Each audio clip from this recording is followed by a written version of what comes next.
Hi guys, welcome to our channel. நம்ம இதுவரைக்கும் என்ன டாபிக் ப்ரிப்பேர் பண்ணிட்டு இருக்கோம்? TNPSC group examக்கு ப்ரிப்பேர் பண்ணிட்டு இருக்கோமா? சரிங்களா, அதோட கன்டினியூஷன் தான். TNPSC group examல 2019ல கேட்ட क्वेश्चन. சரிங்களா, என்ன கேட்டிருக்கான் பாருங்க. If 14 composer can compose 70 pages of a book in 5 hours. சரிங்களா, 14 பேர் சேர்ந்து கம்போஸ் பண்றாங்க. அதுல 70 pages of book வந்து 5 hours கம்ப்ளீட் பண்றாங்க. அப்ப how many composer will compose 100 pages of this book? அப்ப 100 pages of book உள்ள கூடிய ஒரு வர்க்கை 10 ஹவர்ஸ்ல கம்ப்ளீட் பண்றாங்க. அப்ப எத்தனை பேர் சேர்ந்து கம்ப்ளீட் பண்றாங்க சொல்லி கேக்குறாங்க. சரிங்களா, இப்போ ஃபர்ஸ்ட் given data என்னென்ன கேட்டிருக்காங்க பாருங்க. ஃபர்ஸ்ட் எத்தனை பேர் சேர்ந்து கம்போஸ் பண்ணிருக்காங்க? எத்தனை பேர் சேர்ந்து கம்போஸ் பண்ணிருக்காங்க? First one 14. தென் அதோட எத்தனை பேजेस பாருங்க, 70 பேजेस. எத்தனை ஹவர்ஸ்ல கம்ப்ளீட் பண்ணிருக்காங்க? 5 ஹவர்ஸ். சரிங்களா, எனக்கு இந்த வர்க் வந்து பாத்தீங்கன்னா 5 ஹவர்ஸ்ல கம்ப்ளீட் பண்ணிருக்காங்க. சரிங்களா, சேம் நெக்ஸ்ட் பாருங்க என்ன கேட்டிருக்காங்க. எனக்கு கம்போஸ்டர் என்னன்னு தெரியாது. சரிங்களா, எத்தனை பேர் கம்போஸ் பண்ணாங்க தெரியாது. தென் பேजेस பார்த்தீங்கன்னா 100 பேजेस. ஹவர்ஸ் பார்த்தீங்கன்னா உங்களுக்கு 10 ஹவர்ஸ். சரிங்களா, ஹவர்ஸ் பார்த்தீங்கன்னா 10 ஹவர்ஸ். இப்போ என்ன நம்ம ஃபைண்ட் பண்ணலாமா? ஃபர்ஸ்ட் பாருங்க, first total number of pages உங்களுக்கு 70 டிவைடட் பை எத்தனை பேர் சேர்த்து கம்போஸ் பண்ணியிருக்காங்க 14 இன்டூ எத்தனை ஹவர்ஸ் கம்ப்ளீட் பண்ணியிருக்காங்க 5. இது ஒரு ஈக்குவேஷன் ஃபார்ம் பண்ணுங்க. நெக்ஸ்ட் எத்தனை பேர் கம்போஸ் பண்ணியிருக்காங்க தெரியாது. ஸோ ஃபர்ஸ்ட் பேजेस பார்க்கலாம். எத்தனை பேजेस 100. எத்தனை பேர் கம்போஸ் பண்ணாங்க நமக்கு தெரிய போகுதுல எக்ஸ். எத்தனை ஹவர்ஸ் 10 ஹவர்ஸ். சரிங்களா, கேன்சல் பண்ணிடுங்க. தென் எத்தனை டைம்ஸ் போகும் பாருங்க, 5 டைம் 40 டைம்ஸ் போகுமா? தென் 1. சரிங்களா, அப்போ 1 equal to 10 divided by x. அப்போ எக்ஸ் ஈக்குவல் டு 10. அப்போ எத்தனை பேர் சேர்ந்து கம்போஸ் பண்ணியிருக்காங்க பார்த்தீங்கன்னா ஃபர்ஸ்ட் பாருங்க, if 14 composer can compose 70 pages of a book in 5 hours complete பண்ணியிருக்காங்க. how many composer will compose 100 pages of this book in 10 hours? நம்ம ஃபர்ஸ்ட் நம்ம என்ன பண்ணியிருக்கோம், எத்தனை பேர் நமக்கு கம்போஸ் பண்ணியிருக்காங்க 14, எத்தனை பேர் 70, தென் எத்தனை டைம் 5 hours. சரிங்களா, நெக்ஸ்ட் பாருங்க, நெக்ஸ்ட் given dataல வந்து கம்போஸ் நம்ம எதுவும் தெரியாது. 100 pages 10 hours கம்ப்ளீட் பண்ணியிருக்காங்க.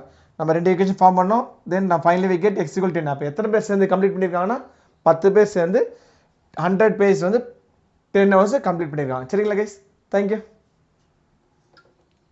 நெக்ஸ்ட் ப்ராப்ளம் ஒன்று பார்க்கலாம் கைஸ்.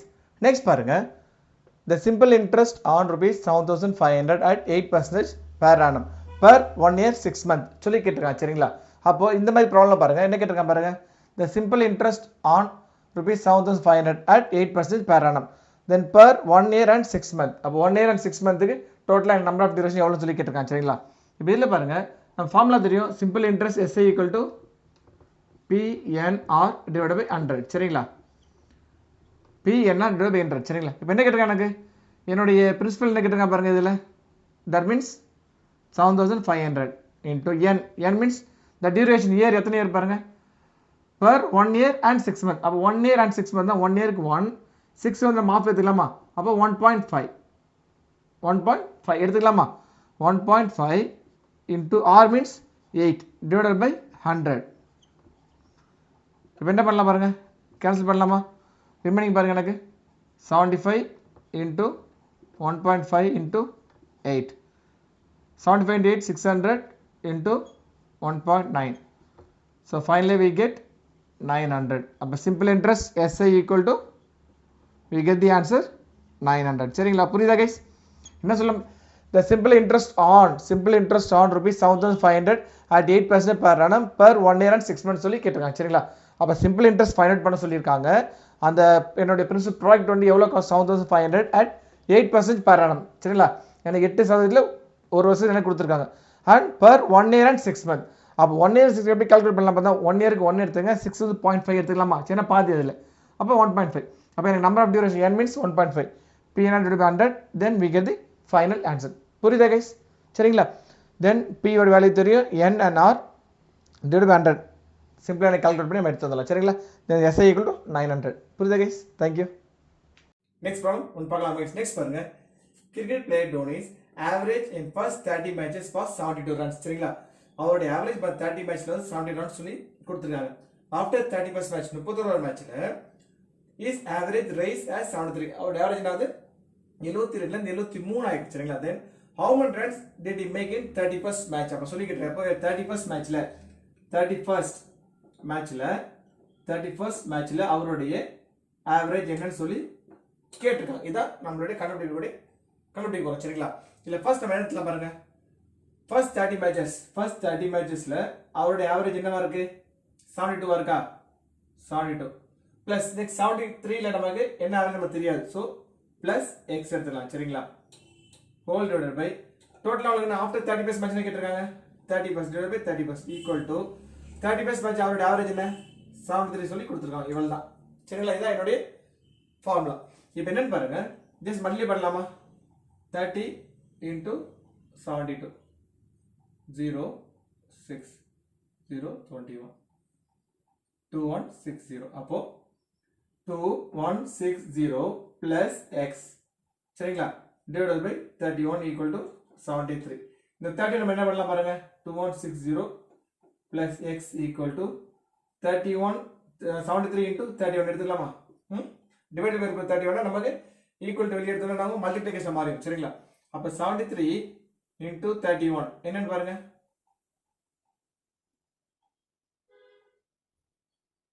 3 16 2 2 அப்ப என்ன நமக்கு இதோட வேல்யூ வந்து நமக்கு 2263 2160 plus x. அப்ப x ஓட வேல்யூ நமக்கு என்ன கிடைக்கும் பாருங்க.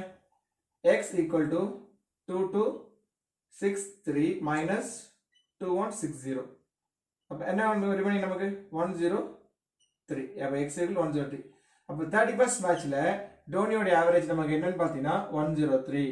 So our answer is B 103. புரியுதா guys? Thank you. Next problem ஒன்று பார்க்கலாமா guys? நெக்ஸ்ட் பாருங்க. அரேஞ்ச் இன் அசெண்டிங் ஆர்டர் 3/4, 1/2, 5/8 சரிங்களா கொடுத்துருக்காங்க. அதுக்கு ஒரு 4 ஆன்சர் சொல்லி கொடுத்துருக்காங்க. எது கரெக்ட்னு சரிங்களா. இப்போ என்னன்னு பார்க்கலாமா? அரேஞ்ச் இன் அசெண்டிங் ஆர்டர். ஃபர்ஸ்ட் இது காமன் நம்ம எல்சிஎம் எடுக்கலாம் பாருங்க. இங்கே மேக்ஸிமம் 8 இருக்கா?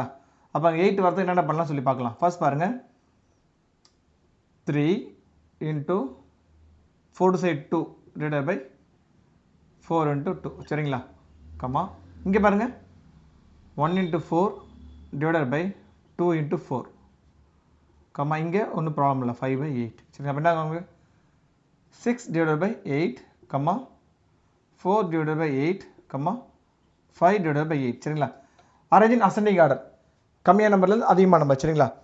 அப்போது இந்த 4/8 இருக்கா? 4/8 தான் உங்களுக்கு 1/2. ஸோ மேக்ஸிமம் என்ன கொடுத்துருக்காங்க? 1/2 தான் கொடுத்துருக்காங்க சரிங்களா. அப்போ இதில் இருக்கிற எது கம்மியான நம்பர்? 4/8 தான். அப்போ 4/8 என்ன உங்களுக்கு 1/2ன்னு சொல்லி எடுத்துக்கலாமா? கம்மா நெக்ஸ்ட் கம்மியான நம்பர் 5/8 சரிங்களா. 5/8 தான் நெக்ஸ்ட் கம்மியான நம்பராக இருக்குது சரிங்களா. அப்போ 5/8 இங்கே நமக்கு 5/8 தான் ஒன்றும் ப்ராப்ளம் இல்லை. டேரக்ட் நம்பர் 5/8 சொல்லி எடுத்துக்கலாம். நெக்ஸ்ட் 6/8 இங்கே 6/8 எதுவும் நம்ம கொடுக்கல. அப்போ 6/8னா என்ன உங்களுக்கு? ஃபர்ஸ்ட் நம்பர் 3/4 அப்போது 3/4 எடுத்துக்கலாமா? 3/4. ஸோ இதான் நம்மளுடைய ஆன்சர். அப்போ என்னென்னு பாருங்கள் 1/2 5/8 3/4. So answer is a. நம்ம ஈஸியாக டிக் பண்ணிடலாம் சரிங்களா. புரியுதா கைஸ்? இந்த மாதிரி நீங்கள் ப்ராப்ளம்ஸ் பண்ணால் டிக் பண்ணலாம். என்ன பண்ணியிருக்கோம் பாருங்கள். அரேஞ்ச் இன் அசெண்டிங் ஆர்டர் 3/4, 1/2, 5/8 சொல்லி கொடுத்தாங்க சரிங்களா.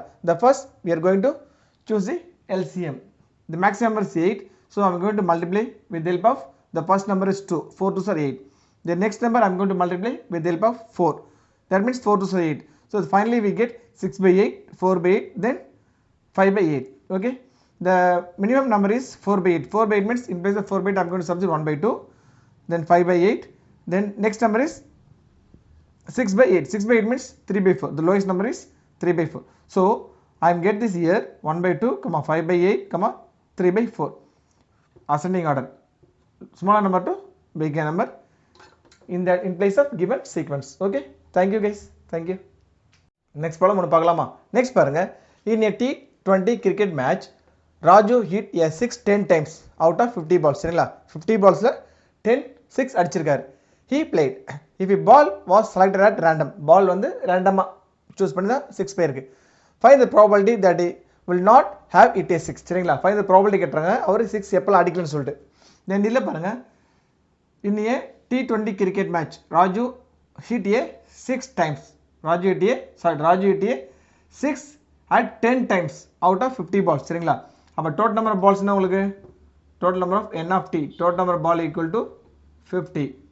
அவர் எத்தனை 6 அடிச்சிருக்காரு ஈக்குவல் டு 10 10 6 எத்தனை அடிக்கல அப்போ எத்தனை பால்ல வந்து 10 6 ரிமைனிங் பால் 40 ஓகேவா அப்போ ரிமைனிங் நாட் எத்தனை 6 அடிக்கல மைனஸ் எஸ் ஈக்குவல் டு 40 சரிங்களா அப்போ ப்ராபபிலிட்டி கண்டுபிடிக்கலாமா ப்ராபபிலிட்டி ஃபார்முலா பாருங்க n minus s divided by t அப்போ n minus s என்ன உங்களுக்கு 40 divided by t means total number of balls 50 0 0 cancel then our answer is 4 by 5 so probability will not it is 6 means our answer we get 4 by 5 புரியுதா guys இல்ல என்ன சொல்லி கேட்டிருக்காங்க பாருங்க in a T20 cricket match Raju hit a 6 10 times சரிங்களா 10 6 அடிச்சிருக்கார் out of 50 ballsல நான் சொல்லிறேன் total number of balls equal to 50 எத்தனை 6 அடிச்சிருக்காரு s equal to 10 எத்தனை 6 அவர் அடிக்கல அவருக்கு எத்தனை பால் விட்டுருக்காரு not minus s equal to 40 so n of n minus s divided by t equal to 40 by 50 so answer we get 4 by 5 that means if a ball was selected at random